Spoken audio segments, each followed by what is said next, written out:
Ez az egész teherbringás történet, ez onnan jött, hogy valamilyen társadalmilag hasznos dolgot szerettünk volna csinálni, ami nem a klasszik. Én ebbe a Cargo projektbe annak idején úgy csöppentem bele, hogy az egyik barátomon keresztül megkeresett Tamás, felhívott, hogy tudnék-e neki rajzolni egy ilyen biciklit.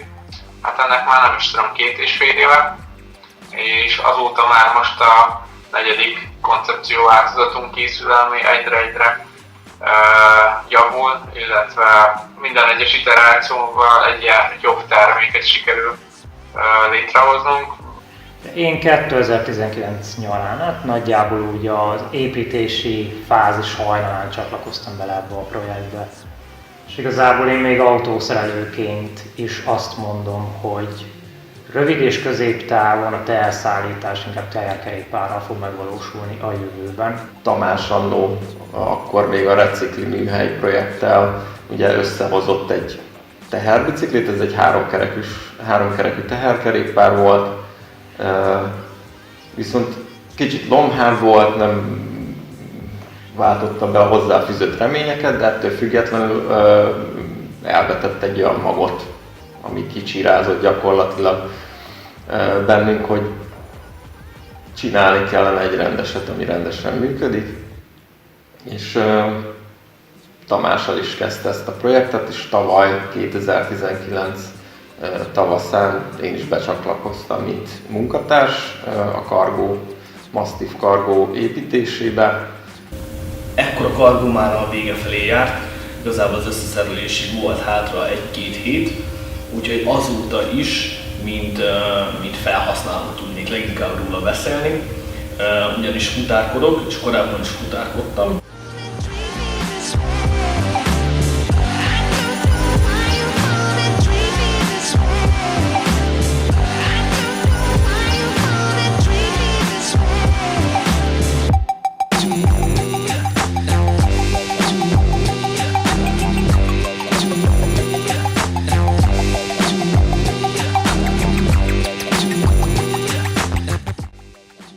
Egy debreceni autós évente több mint egy napot ül dugóban befögve.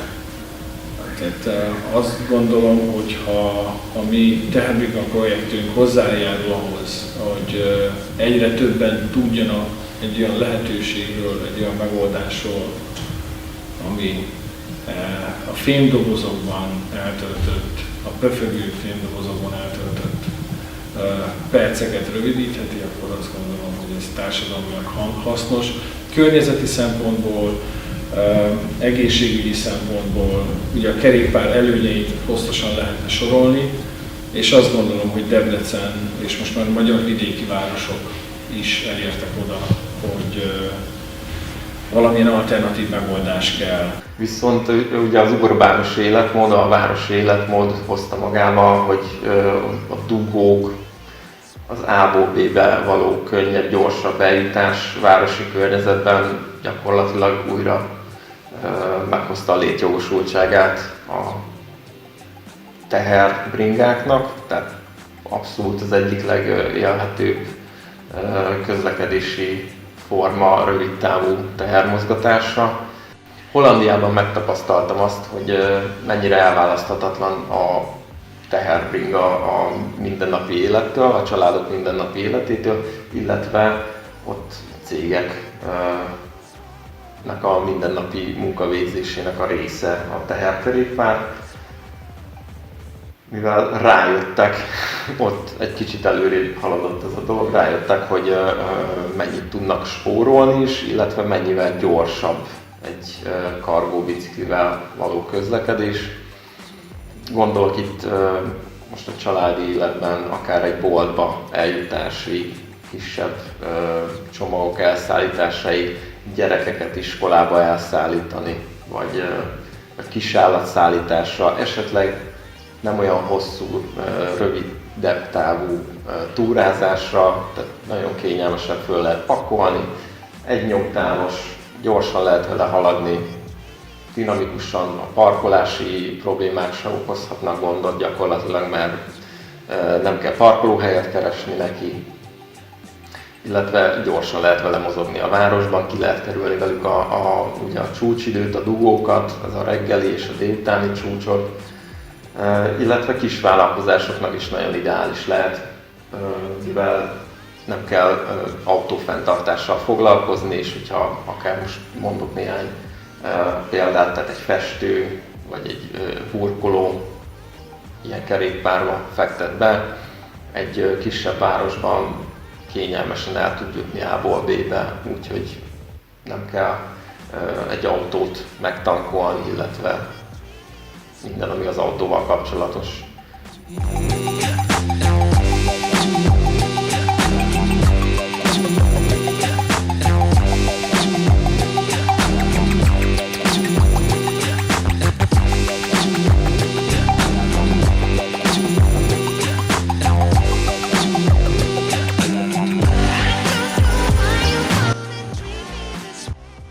Maga itt a tervezés során az volt talán az egyik legnagyobb kihívás, hogy egy olyan biciklivázat kellett létrehozni, ami teljesen sallagmentes, letisztult, nincsenek benne felesleges részek.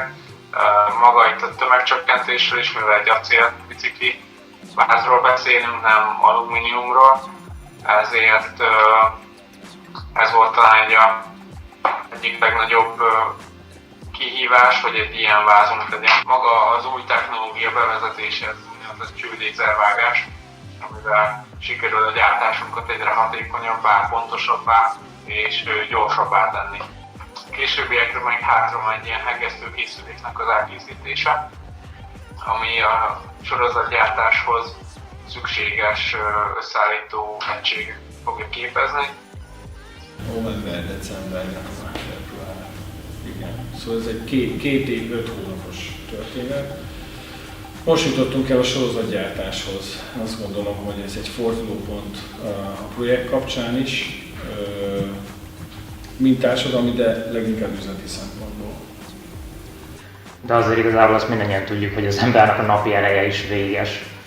Így azért a következő fejlesztési lépcsőnk, ami jelenleg is folyamatában zajlik, az egy elektromos rásegítéses szakszóval pedelek rendszer lesz, amivel azért a nagyobb terhek mozgatását így